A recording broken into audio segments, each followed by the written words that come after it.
Welcome to our beautiful city of Ljubljana. Welcome on behalf of Ljubljana Free Tour. So my name is Tina, and today we are going to be together for about 2 hours. Sometimes it takes a little bit less, sometimes a little bit more, depending on how many questions you have. Now, few things to cover before we start. You see, Ljubljana is generally a very, very safe city, but sometimes not for you. You see, there is a group of very young-looking innocent girls, and they're experts at doing their jobs, so pickpockets. Now, another thing that I really, really love about this city is, in the city center, every little pipe and fountain, and pipe, that is clean drinking water. Feel free to say goodbye in the middle of the tour, and I will not take it personally. So we divide our history, let's say in four periods, and I will try to cover a few thousand years in 4 minutes. Let's see if I'm going to make it. Now, the first period dates from few thousand BC. So few thousand BC, this whole area was marshland, wetland, because of the melting of the ice from the nearby Alps from the last ice age. And people that lived here, they built their houses above water, on piles, and they were called the pine dwellers. And they lived from fishing and primitive agriculture. So that was the first period, and then for a long time, nothing major happened. Now, the second period dates from 14 AD. So at that time, the first Roman people came here, and this town was then called Emona. First it was a military camp, but then later on tradesmen and merchants came, and it became a vibrant town of 5,000 people. And like any typical Roman city, of course Emona had beautiful mosaic houses, central heating, water sewage, spas. They lived like Romans did, if I'm romanticizing. Now, the Roman people stayed here for 500 years. And you see, Ljubljana in Slovenia is in a very good geographical position. So many travelers crossed this land. It was also an important merchant path. And you may have heard of the warrior Attila the Hun. Attila the Hun, he also crossed this land. He burned down Emona on his way to Rome and eventually conquered Rome. Of course, the history is much more complex than that, but let's say with Attila the Hun, eventually the Roman Empire dissolved. Now, the third period dates from the Middle Ages. So in the 6th century, the first Slavic people came here, our forefathers, ancestors of Slovene peoples. And we, or they, or I can say we formed a typical medieval town around the castle hill on the other side of Ljubljanica River. You see, on the other side of Ljubljanica River, there is the old town, the medieval town. Whereas on this side of the river, this is the new town that started to develop from the 19th century onwards. Of course, this Franciscan church is older than that, but generally speaking, this is the beginning of the new town. We were under foreign rule for a long time, so from 1335 until the end of First World War, we were under Austrian-Hungarian Empire. So for a very long time under foreign rule. And then another important thing to mention, very different but important to mention, is also that Ljubljana has each few hundred years big earthquakes. But luckily each few hundred years, okay? So the last one happened in 1895. And you see, at that time, almost the whole city was destroyed. Especially this side of the river was in terrible mess. Now, on the other side, kind of okay, maybe because of the hill, I've been told, but this side really bad. So we started to rebuild it in a style that was popular for that time, and that was Art Nouveau, Secession style. And if you have walked a little bit around Ljubljana already, you may have noticed that Ljubljana looks a little bit like a little Vienna. But of course in a very small proportion. So we were influenced by Vienna Secession style. And then the fourth period dates from the 18th century to this modern era. And at that time, we continued to develop our national identity. There were formations of public institutions, and as I mentioned, beautiful architectural styles. And then, after the end of First World War, we became part of a Serbian kingdom that was called the Kingdom of Serbs, Croats and Slovenes. And then if I fast forward, after the end of Second World War, we became part of Yugoslavia under Tito. And then gradually and eventually in 1991, we gained our independence 2004 joined European Union, 2007 Schengen, and then at the same year we also started to use euro. 4 minutes, I think I made it. We are now standing at Prešeren Square. Sometimes I say that this is like our living room, because we like to meet here, we like to celebrate festivals here, and we also like to protest here. Many things happening here. Now, Prešeren Square is called after that man over there. Can you see the statue? Do you know who he was? He's our national poet. And you see, the very fact that we have chosen to put the statue of a poet on our main square gives you the first hint about our psyche. Because Slovene people, we feel that poetry and language had contributed much more to the development of our national identity than any other ruler or a politician. Remember, we were under foreign rule for such a long time, and we could never completely identify with our rulers, so language means a lot to us. And later I will also emphasize that more. So, Prešeren, he was a 19th century romantic poet. And as many poets in his time, of course he wrote about love. And you see, he dedicated many of his songs to a girl called Julia. Always a Julia. And actually I say girl because when Prešeren met Julia in a nearby church, she was only 16. Some people say much less, and he was almost in his 40s. I can see your faces now. But you see, not only the age difference. Julia, she came from a wealthy family, from a merchant family, kind of a rich family. And of course, her parents did not want their daughter to marry an elderly poet without money, who actually too often liked to drink way too much. True story. I mean, I have to be honest with you, my base education is social worker. So I used to work as a social worker for a couple of years. And now at age 50, in November 50, I'm finishing my long years of studying of psychotherapy. But that's another story. But I know a little bit about the statistics. You see, Slovenia, we are an excellent wine country. Beautiful vineyards, really wonderful vineyards, good wine, and that is wonderful. But you see, at the same time, our national statistic of alcohol problems, it's a little bit too high, especially amongst young people, because they are not aware that they have a problem. So yeah, I'm not only going to tell you rosy things about Slovenia, I'm going to balance it a little bit. Is that okay with you? Or shall I pretend that we are the best? Shall I be honest? Yes. Okay. Yes. Honesty sometimes hurts a little bit, but it's the best, I think. Okay, but you see, even though he had a lot of problems, we really appreciate his poetry because he was a genius in that. And you see, because he dedicated so many songs to worship Julia's beauty, the city of Ljubljana also decided to put a statue of Julia on this square. By the way, have you seen Julia yet? Ah, yeah, yes. Before I show you Julia, I'm going to ask you a very personal question. Are you ready? Have you ever been in love? Did you see a yes? Okay, can I see a yes? Maybe. Are you a human being? But now you are. Joking.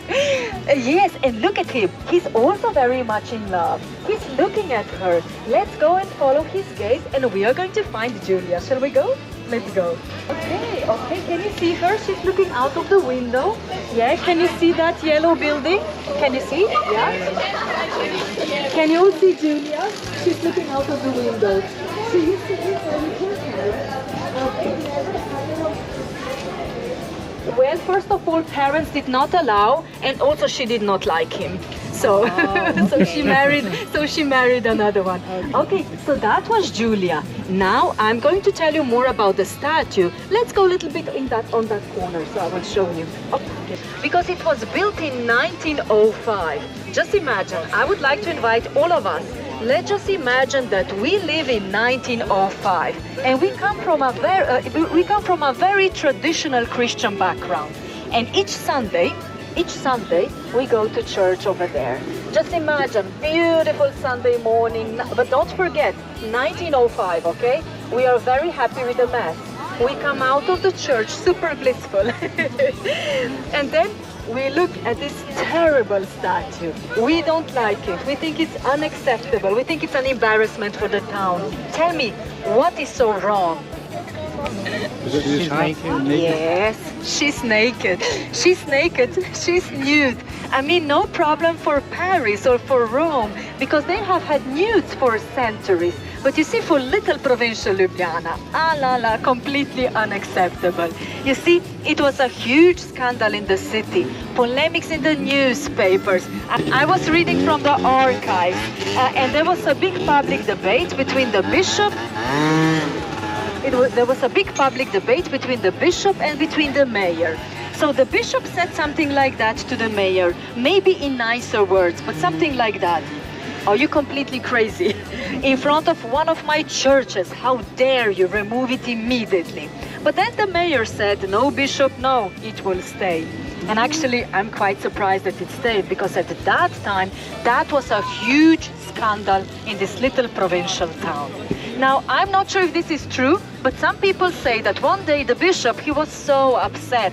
So he asked the person from the monastery next to the church, there's a monastery, a church person, to go to the statue, climb up and cover her with a big, big veil, you know, like a big blanket. But I guess it did not work, and I'm not sure if this is true. But what is true for sure? Look at those trees in front of the church. Before, it was all the trees.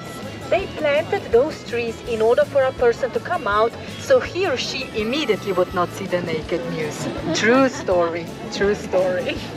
How time changes, huh? Now we even don't see that she's naked, isn't that right? Yeah. Now, 150 years after Prešeren's death, we decided to use one of his songs as our national anthem. And this song is called, listen to this, The Toast. And it sounds like a bar song. And it is a bar song. It is a wine song in which friends sit around toasting each verse as it comes along. It's a long song. It sings about the beautiful Slovene land. It sings about the beautiful Slovene girls, of course, and strong Slovene boys. But you see, the last verse is very important because it tells us about a friendly coexistence between all nations. You see, it invites peace, especially amongst neighbor countries, and that is super important for our end. Okay, so that was Prešeren. Okay, we are now standing at our beautiful triple bridge. This is most probably the most famous site in the city. It's kind of a typical postcard picture for Ljubljana. Now, I'm going to tell you something. We are not going there, but maybe after the tour, maybe tomorrow. Look at that little glass bridge. Can you see that little glass bridge, the next one? If you go there later on, and if you look in this direction, you will get a wonderful typical postcard picture. It's really beautiful. I suggest you go. Okay, Triple Bridge was not the first on the spot, because the first bridge here was built in the 13th century. And it was one of the two wooden bridges that led into the old town. So this was a very important entrance into the town. And like many bridges that were made from wood, it burned down a few times. It burned down, we had to rebuild it again. And because of that, the city of Ljubljana decided to put a stone bridge in the mid-19th century. And it was great for some time, but only until the beginning of 20th century, because at that time Ljubljana grew, and we also received our first car, so it became too crowded. Then we decided to call in a very famous architect of ours. Now I'm going to ask you, but please, usually people say no, so don't be shy to say no, okay? Have you ever heard about Jože Plečnik before? Read? Not, I have read. Oh, you read a little bit about in him. tourist guide. Okay, okay, so I can easily say Jože Plečnik is our national architect. I'm going to show you his picture, yeah? Okay. Jože Plečnik, he lived from 1872 to 1957. And I'm showing you his picture because on this tour you will hear his name again and again and again and again and again. Because most things that you will see today was either built by Jože Plečnik or restored by him. And you may think of Gaudí of Barcelona or Otto Wagner of Vienna. They did a lot in their cities, beautiful things. But in the proportion to the size of Ljubljana, you see Ljubljana is a very small city, Plečnik did much more than those big names in the proportion, yeah? So he came in, and then his friends, architects, they said to him, well, Plečnik, don't worry, just destroy the middle bridge and make it wider. But he was very smart. He said, no, we should not do that. He said, we should respect the work of our forefathers. So he just left the bridge as it was, and then he just put 2 pedestrian bridges alongside it. Did you see? And then decorated it with the same little pillars all around the bridge, so now it looks like one bridge. I mean, it looks nice, and people say that he saved a lot of money with this decision. So that was very good on many levels. Now, a little bit about him. He was leaning towards modern architecture. However, I need to emphasize, he also really liked Greek and Roman classical style. And you see, even though Ljubljana is a continental city, because of Jože Plečnik, he was from Slovenia, but also because of other Italian artists that came to build in Ljubljana in the 17th century and so on. Ljubljana has a very much a Mediterranean feeling to it, which is to emphasize very unusual for a continental city. And I would like to invite all of you. Did you look at it? Look at it. Don't you think it looks like one of these typical Venetian bridges? A very much Italian Venetian bridge. Yeah, interesting. And you see, then it was great for many years.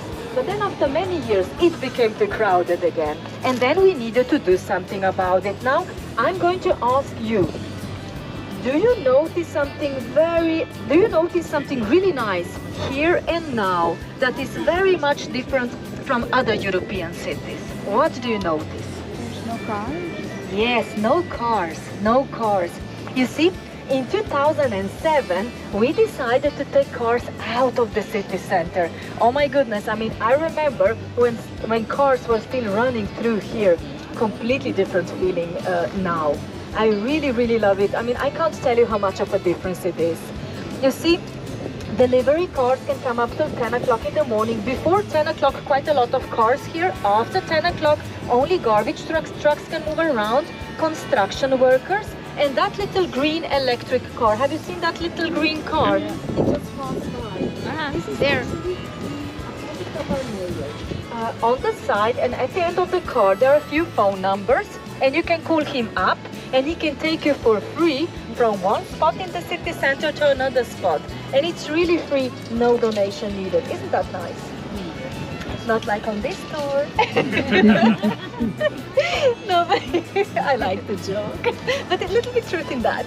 No, but I really appreciate those drivers. By the way, can I joke? Are you a happy crowd? Yes, you're a happy crowd. Good. By the way, I really appreciate those drivers.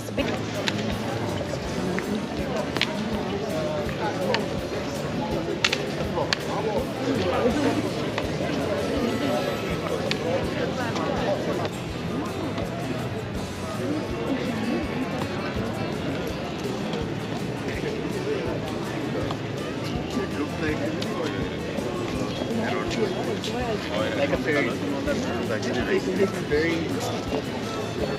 We are now standing at one bridge that Lonely Planet voted as one of 10 most romantic bridges in Europe. And I welcome you to the Butcher's Bridge. Not a very romantic name for a bridge, but actually it has 2 names, but I'll start like this. It was built in 2010, but the plans for its construction were already made 70 years ago, when Jože Plečnik, remember our architect Jože Plečnik, he built this long structure alongside the river that I will speak a little bit later of. And he left a big gap in between, because he wanted to build a butcher's bridge with butcher stalls, so the market would extend to this side of the river. Even though Jože Plečnik, he was very famous at his time, he established a school of architecture here in Ljubljana, and to emphasize, he also studied in Vienna under the big Otto Wagner. So wow, he had the best teacher in Europe at that time. So he was kind of a celebrity. But for some or another reason, there was not enough money to build this bridge. So we had to wait until 2010, and then this happened. Very, very different from Plečnik design. But one thing stayed. Plečnik, he thought it was super important that every city had as many public squares as possible. You know, so people can stop and talk to each other and socialize. So this was very important to him. Now look at this bridge. This bridge is a very wide one, yeah? It serves as a social floating square. People like to meet here, people like to perform here. And we even have an open air gallery of some interesting stuff.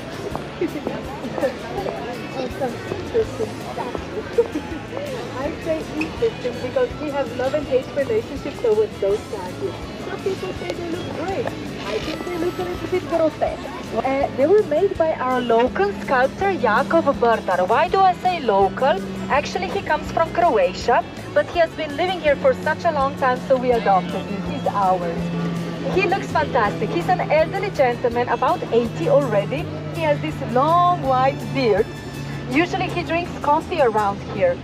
And actually I and few of my guiding colleagues, we like to drink coffee with him. And this is so nice because then I ask him questions about some details about his art that I can never read from books. So this is so nice. And yeah.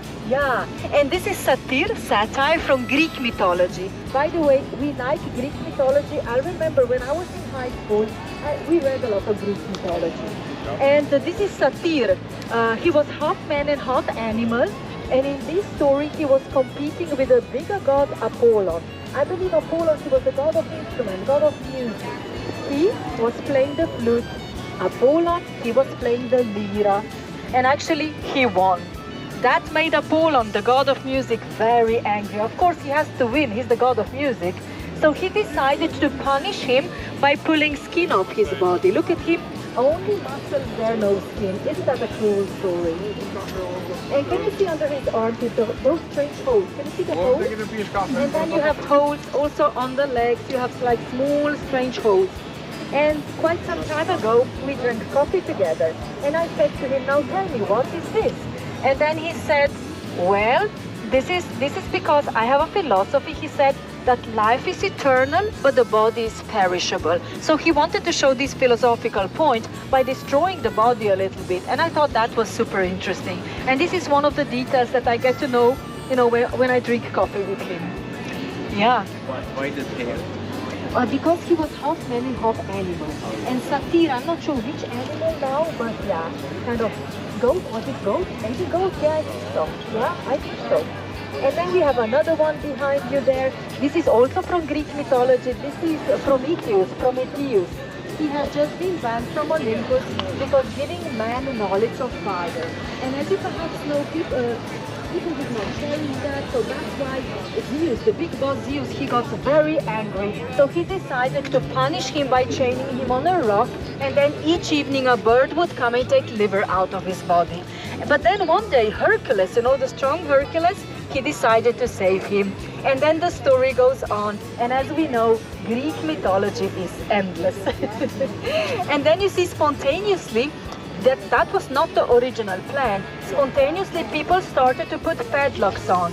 So we started to call it the Lovers' Bridge. So lovers, they come here, they promise eternal love to each other, and then they drop the key into the river. Now, sometimes I say, be careful before you do that, because at least in Slovenia, sadly, the divorce rate is going up, okay? I'm not sure how is it in your countries, but for us it's going up, sadly. And you see, I was so, my daughter, she's already 13 and a half, but when she was a little baby, she really liked those little locks. And she was looking and looking and looking. And then all of a sudden she said, Mommy, what is that? And then she showed me combination locks, you know, so you can reuse it with another person later on. Or I don't know, is it recycling? Maybe it's recycling. Maybe open, upcycling. maybe open relationships, I don't know. I mean, I have to know. I'm becoming a psychotherapist, so I have to know. Marking the cages inside out. You're 5 years old, I think. Well, you know, what do you think the baby said? I think that's And the triple bridge, so that's why. Okay, everyone here, yes. Before we speak about the bridge, we are now standing under this beautiful linden tree. Do you know Lipa, linden tree? Do you know this tree? Some of you? This is actually our national tree. Whenever we used to form, in the old times, we used to form a beginning of a new village or a new town. The first thing what we did was to plant a linden tree. And then people were discussing important matters regarding this newborn village. So before we had city halls, we had linden trees to discuss around. Now we have both. And I can say and generalize that we Slovene people, we have a tradition to drink linden tea. Have you tried it yet? Yes. Do you like it? Yes. Nice, kind of nice. Okay. For you who has not tried yet, in every food store in the whole country, small or big, you can buy Lipa linden tree tea. And it's so, I like it a lot, and also it's a very nice souvenir to take home because it's very light. Yeah. And maybe it's difficult for you to see, but when I look at the leaves, they have a shape of a heart. Say yes. Say yes. Okay. Now a little bit about the bridge. Now, Dragon Bridge, can you all hear me well? Can you all hear me? Dragon Bridge was built in 1901 to replace an older wooden oak bridge. But you see, that wooden oak bridge was completely destroyed by this 1895 earthquake. And before I continue, I need to tell you, this bridge was not called the Dragon Bridge before, but it was called the Jubilee Bridge. Look at the numbers, 1848 to 1888. This is a Jubilee number of 40 years of ruling of Austrian-Hungarian Emperor Franz Josef. You see, he ruled much longer, but this is kind of a Jubilee year that we wanted to put on the bridge. Now, why did we do that? The answer is very simple. After the earthquake, the city needed to have money for a new bridge. What better way to get funding than name it after the emperor? Isn't that a good one? But they were also very smart. They said, okay, you'll get the money, but under one condition. They said, you will need to try out a very new experimental material, and that was reinforced concrete. You see, reinforced concrete is such an obvious thing today. We use it all the times, but at that time they did not know how this would work. And they were thinking like that. Oh yeah, they were thinking to themselves, oh yeah, of course, we will not build with this new material in Vienna in front of a palace, because if something would happen there, it would be a complete embarrassment. But you see, for little provincial Ljubljana, if the bridge would collapse, that would be okay. Isn't that a little bit mean? So we were kind of an experimental city. But of course, reinforced concrete, nothing happened. And we got one of the most beautiful Art Nouveau Secession-style bridges in Europe. And by the way, this one was one of the few ones in Europe that had asphalt on. So that was a very, very, very modern bridge for that time. Yes. By the way, did you notice dragons?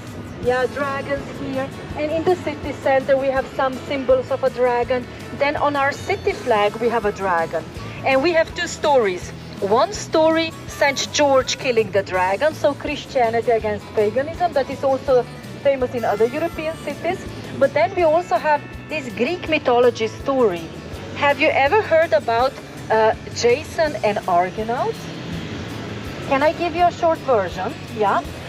Jason, he was a Greek mythological hero that was sent on a mission to find this magical golden fleece. Golden fleece is, by the way, a piece of sheep wool. And with this golden fleece, he could rule the world. Together with his friends, they built a ship, and they called the ship Argo. So Jason and Argonauts. They sailed to the kingdom of Colchida. And there they found this magical golden fleece, actually stole it, quickly went back to Greece. And on their way back to Greece, according to the legend, they also came through this little Ljubljanica river.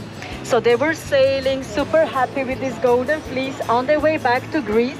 But then nearby, all of a sudden, nearby, the river just disappeared in a few seconds, down. Jason, he was very shocked. Now tell me, I'm going to ask you, why do you think the river just disappeared? Tell me. Just give me some creative ideas. Okay. Dragon evaporate. Oh, okay. Earthquake could be, because you know earthquake and then it goes down. Could be, but something else. Dragon evaporated. Dragon just evaporated could be, but something else. I said sinkhole. What did you say? Sinkhole. What's that? Again, it's going up. Yeah, it's going down. Okay. Some people ask, do you regulate the river? And I say yes today, but not back then. Okay, I'll tell you at another stop if you stay with me until the end. Okay? So I'm smart. So they dismantle, but you will see when I'll tell you at another stop, you will say, that makes really sense. Yeah, it has a huge logic about it. Okay, so they dismantled the ship. They put the ship on their shoulders. Slowly they went back to Greece, and again nearby they encounter a swamp monster. And like in any good fairy tales, Jason, he fights the monster, he defeats the monster, and then they decided to stay here during winter time. And then in spring next year they went back to Greece, and the story goes on. And you see, because they stayed here for some time, Jason is today considered as the symbolical founder of Ljubljana.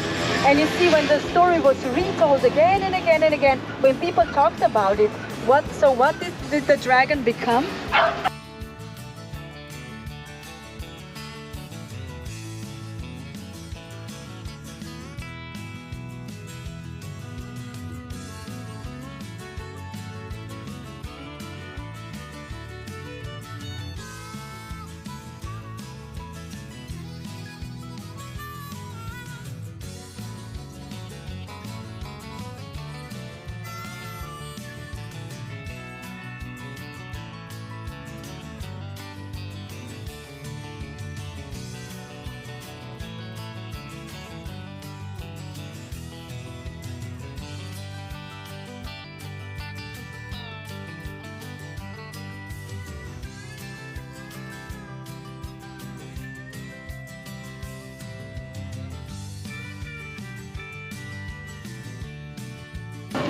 Cathedral. It's a Roman Catholic church, since this is the main religion in our country. However, in the 13th century, there was a little Romanesque church standing here, a little Roman basilica. And it was built by the fishermen and by the boatsmen that lived in this area. And because they had to finance it and to build it, the city of Ljubljana gave them the right to choose the patron saint. And of course they chose Saint Nicholas, who is the protector of fishermen and sailors. And then this Romanesque church stood here for 100 years. Then it was burned down, rebuilt in Gothic style. That Gothic one also stood for many years. And then it was crumbled and rebuilt, And if I fast forward quite a lot, the church that we see today was built in this typical Baroque era. It was built from 1700 to 1706. 6 years. I mean, this is a small cathedral, but 6 years, that's amazingly quickly done, yeah?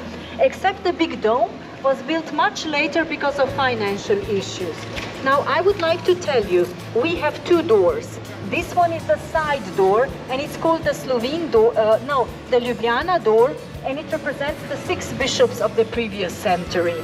And the side door at the moment is the main entrance door, yeah? If you would like to go in, there is an entrance fee of 3 euros. Now, usually when I travel the world, I don't like entrance fees into churches. Somehow, I just feel it's not right. But remember when I said before Corona, before COVID, so many people came, and the church people, they could not pray in peace, and they were so nervous. And they said, enough is enough, let's make a little entrance fee to filter it a little bit. Today,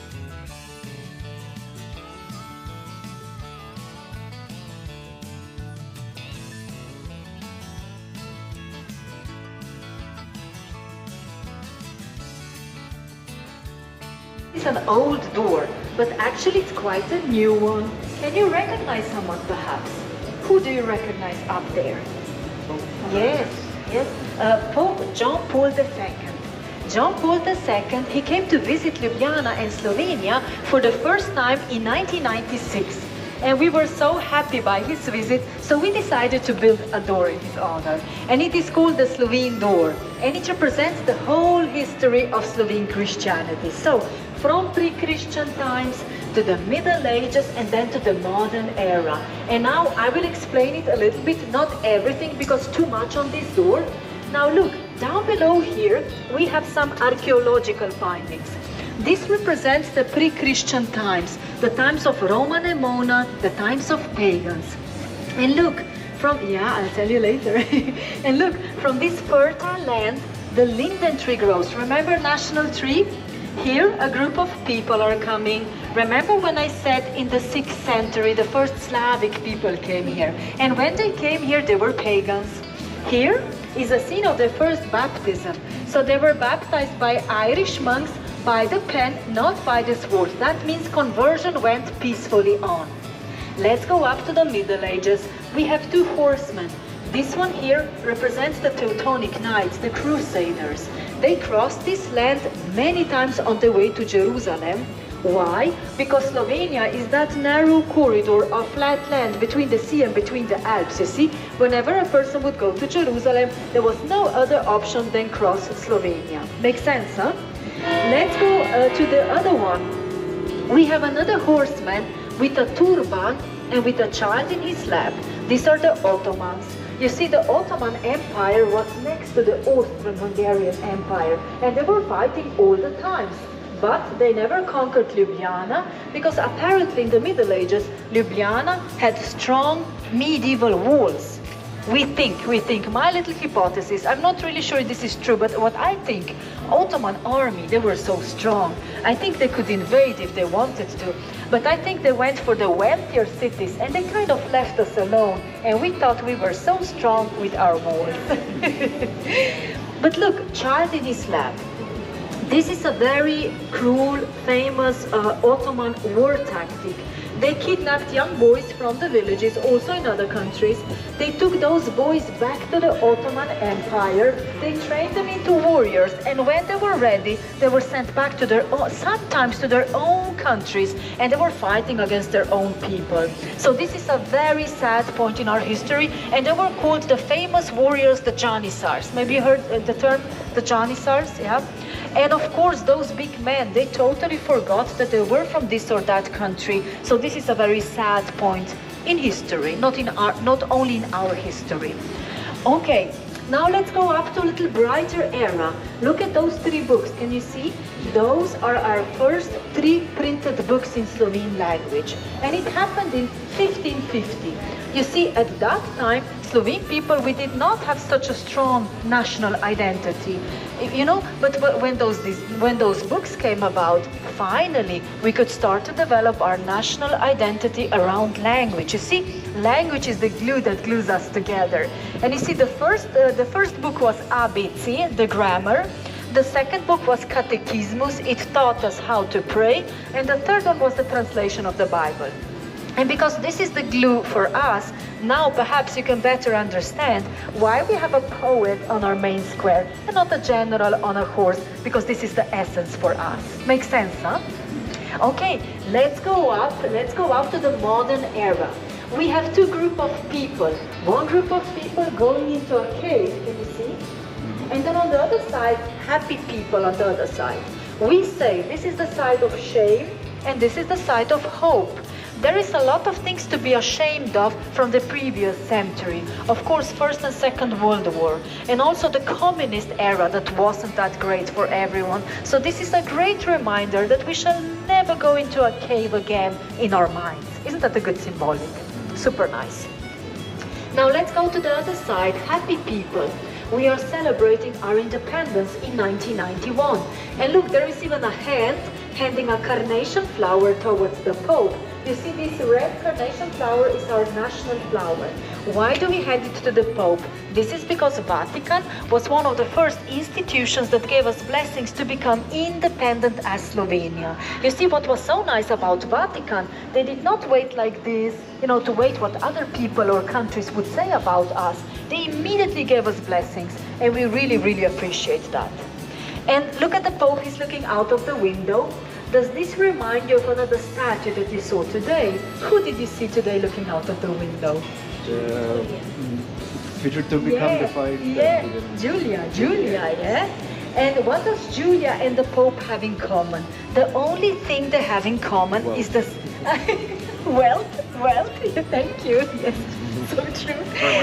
The only thing they have in common, he said wealth, you know, being wealthy, and the same academic sculpture. You see, Tone Demschar made Julia, and Tone Demschar made this door. And actually there is a little secret on the door.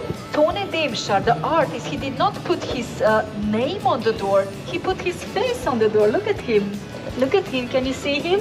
His little face over there. And why does he have a shiny nose? This is because before COVID, we used to say, if you rub his nose, that brings you luck, but you have to wash your hands afterwards. Isn't that a wonderful idea? The whole history in one door. I really, really appreciate this door. Yeah, it's very unusual. Yes, very unusual door.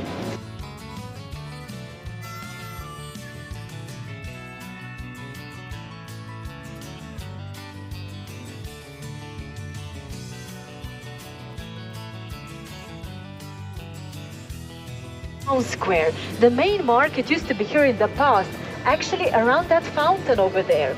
And as you could perhaps see, we are just across the triple bridge that used to be the main gate into the town. So whenever a person would come into town, he or she would first come to the main market area and then to see the most important building in town, and that is the City Hall.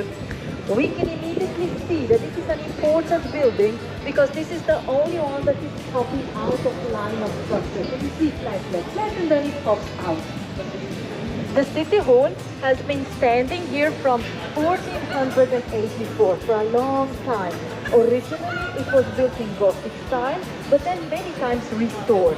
So from the inside, beautiful Gothic courtyard, and then from the outside, I was surprised because I'm not an expert, this is mature Baroque. Yeah? You can always go in later on or maybe tomorrow, it's free of charge. And then on both sides of that Gothic courtyard, usually there are exhibitions going on, usually free of charge. So please go in later if you wish to.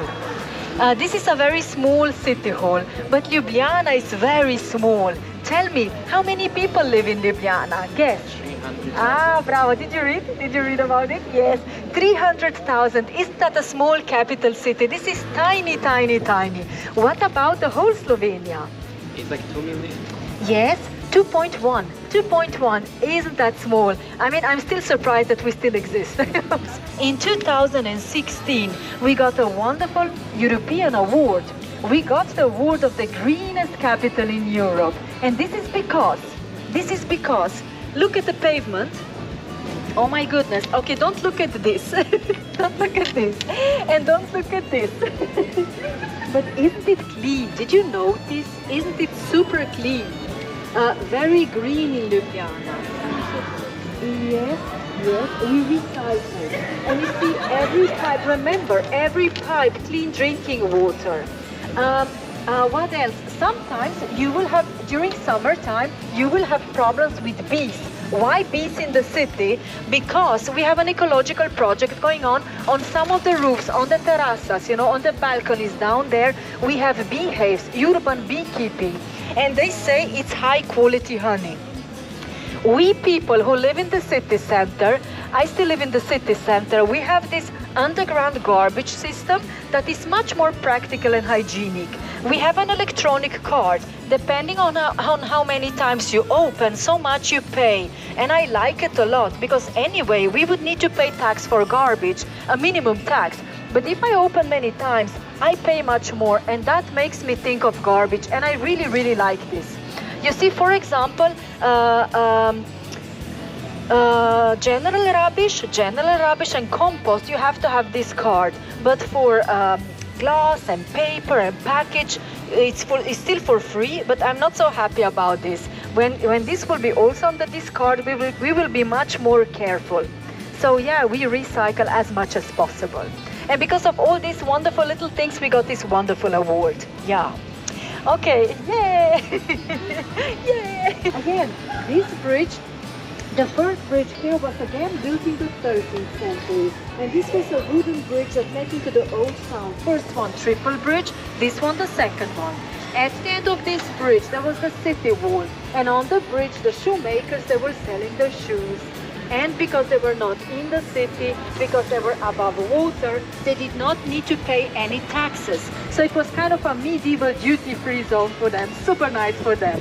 However, this bridge was not only a place of trade, it was also a place of public punishment. Look at that building behind the tree. Can you see that white building? This is the only bakery in the This was the only bakery in the Middle Ages. Many bakers, they were selling their bread there. And at that time, they liked to cheat a lot. If the bread was not exactly 1 kilo, if it was low quality, the medieval city police, they went there. They grabbed him. They grabbed him to this bridge. They put him in a little wooden cage. What do you think? What do you think happened? They dipped him in and out many times. I'm laughing because they did not kill him, okay? And you may think, some people say, oh, dipping, not so huge, you know, nothing bad. But yes, you know, but yes, because Middle Ages, I was reading about it, Middle Ages up here on the bridge, mud up till here. Really smelly, pigs running around, rotten fruit, rotten cabbage, very smelly. The river was the main canalization at that time. And imagine this happening during winter time. And on top of it, this was the main entertainment in town. Whenever people got to know that the baker was about to come, they were like, woohoo, woohoo, the baker is coming, the baker is coming. They gathered all the rotten fruits and vegetables that they had, and they threw it with great joy towards the baker. I don't think the baker ever did a stupid thing again. After this experience, I think he was a very good boy. And if I fast forward, in 1929, Plečnik came into this picture. He built another wide bridge. This bridge is actually wider than streets around it. Again, social floating square. People like to meet here. Whenever there is a lot of people at Prešeren Square, I meet with my friends here because less people here. And also, 5 minutes in that direction I live. I come here with my bike. There's my hairdresser over there. There's my ex-boyfriend's shop nearby. Even though he's a great artist, I don't promote him anymore. I just did, but I don't. And at the end of Old Town, my daughter, she goes to her, a little bit further on, she goes to her wonderful Waldorf school, Rudolf Steiner school. So, yeah, whenever I come into Old Town, I come here. I really like this entrance. Okay, I should not forget to tell you, remember when I said Jason and Argonauts, they were so surprised when the river just disappeared. This is because we have karst stone. Do you know what that is? It's a limestone. It's a type of earth material. It's limestone, you see? And this material can't hold water. It's permeable, yeah? And we have a lot of karst stone here, a lot of limestone. And whenever there is a lot of limestone, where the river goes, it can't do anything else than go down, yeah, because of this. And Ljubljana, it's a river, because of this, is going up and down for 7 times. Before, people thought it was 7 rivers. Now we know this is because of this limestone. And because we have so much of this material, we have many caves in Slovenia, thousands of caves. Have you ever heard about Postojna? Postojna, have you been there yet? Wow, did you like it? I love it. It's wonderful, isn't it? It's the biggest cave in Europe. Postojna cave is only 1 hour. Have you been there as well? Yeah. You know, Postojna cave is only 1 hour outside of Ljubljana, towards the seaside. Amazing place to go. Then we have another one. Have you ever heard about Škocjan? Have you been there yet? Not yet. Are you going? Wonderful. Škocjan cave is also kind of nearby, towards Postojna. and it's under UNESCO heritage already. Sometimes people ask me, they say, Tina, be honest, what shall we do? Shall we go to Postojna or shall we go to Škocjan? And honestly, not because of money. I say to you, go to both of them because they're so wonderful and so different from each other. Amazing place to go. Yeah, I really recommend if you have time.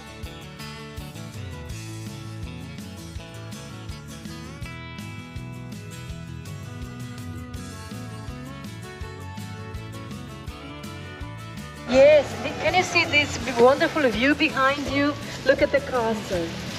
By the way, have you been up to the castle yet? Not have you yet. been? Yes. Okay. What time it closes? Well, 7?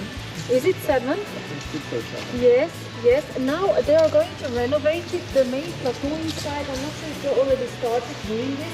By the way, behind the market area, there is a funicular. But behind the market area, you can also go by foot up. When I go to the other side of the river. I go on to that side, and every path is going up to the castle. When you come up there is a ticket office. You can ignore the ticket office. You don't need to pay immediately. You can go in. The main plateau is for free. The big side terrace is for free. The little prison museum, St. George Chapel, is also for free. But if you would like to go up to the tower and then to see Slovene History Museum and Puppet Museum, then you have to pay. So you don't need to, just see what you want to do. Okay, now let's look at that building behind me on here. Look at the windows. What does it remind you of the windows? Aha, what am I doing now? Like a book. This is our national library. This is our university library. You see, whenever a book is written in Slovene language, we have to have a copy here. And now I'm going to ask you the last time a rhetorical question. Who built it? I'm very happy. Okay, and remember when I said old and new? I will show you now this example. Can you see this corner? Can you see this corner 14 and 1? Can you see? Okay, let's go up. On that corner, let's go up 1 stone, 2nd stone, 3, 4, 5, 6. Can you see that corner from another building sticking out? Can you all see? Can you all see? This is a corner from another old building. Okay. Yeah, and with this he wanted to say, remember, hey, I really appreciate the past. Beautiful. And he was very aware of local materials. He sourced as much as possible from local sources, which is really, again, a very modern concept and logical. Okay, let's go now to the last stop, to the big Congress Square. This is our last stop. So this is the big Congress Square. This is the biggest square that we have, and it is the most political one. And there is a good reason behind the size and behind the name. Have you heard? I don't think you have. But have you heard of the Congress of Ljubljana? What about Congress of Vienna? Congress of Vienna happened after the defeat of Napoleon. All the great leaders, they gathered in Vienna to discuss a new political world order in order to avoid war. But you see, in Vienna, they did not come to a satisfying agreement. That's why they decided to have another Congress in 1821 here in little province of Ljubljana.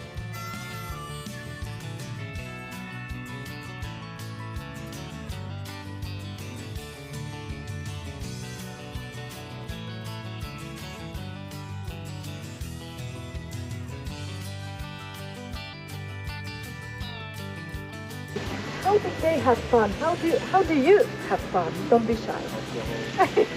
Alcohol, drinking good wine and liquor and different things. What about this? Good food, good food. Yeah? Dancing. Yes. What else? They did some hunting. Oh, opera, theater, by the way. They did some hunting. They did some boat touring. But most important for them was military parade. You see, each leader, they came with their own military parade, and they were marching like this, and they were marching up and down, showing how important they were with their big characters. So that was the big Congress. Now, a little bit about the buildings around us. I will mention 3 buildings. This yellow one is our oldest musical institution. Academia Philharmonicum was established in 1701, and we had many honorary members like Haydn, Brahms, Paganini. Also Gustav Mahler conducted here as a young boy for 2 years, and also Beethoven was a member of this institution. So super important. And now on this side, can you see that big church? Big Ursuline church. This is an early Baroque church, and it's still partly operated by the Ursulines. It's a type of monk, and actually people are very happy with those monks because they run a very successful Montessori kindergarten. So happy kids over there. Last but not least, this one with the balcony. Before it was a governor's palace, but then later on we established a university. And I need to tell you, only a few years ago, we celebrated only 100 years of our university. This is not much. You know, in other European cities, few hundred years, we only 100, because we were under foreign rule for such a long time. And as we know, no foreign ruler promotes intellectual thought. So we had to wait for them to go, and then we did it. However, today, Ljubljana has over 70,000 students. Isn't that a lot? I mean, imagine 70,000 out of 300. That is a student city. Why so many? Now I'm going to ask you. I'm simplifying, and I say now, everyone is studying. Everyone is studying. Tell me why. Why does everyone study? Tell me why. Make a better living. Yes, make a better living, but something else additional to that. Why everyone is studying? Everyone. Shall I tell you? The state gives money. Yes, university fees are for free. Wow, university fees are for free. And you can even see students going to local restaurants twice a day for 50% off. They got those little food vouchers from the government. They eat like kings. But we have a problem. Not everyone, but quite many of us, when we finished our studies, we don't get a job according to our qualification. You see, then we go to Austria, then we go to Germany. I went to England. But you see, when I got my little daughter, I decided to come home because I realized it's not all about money. It's not all about career. It's really where you feel best. And I'm very happy to be home. But I would like to emphasize something. Don't get me wrong. It's not difficult to get a job in Ljubljana. You can get a job very easily. But now I'm simplifying. Then you serve coffee. It's okay to serve coffee. It's really okay. But it's not okay if you study it with love like I did, and then you cannot do what you studied for. This is the problem, you see?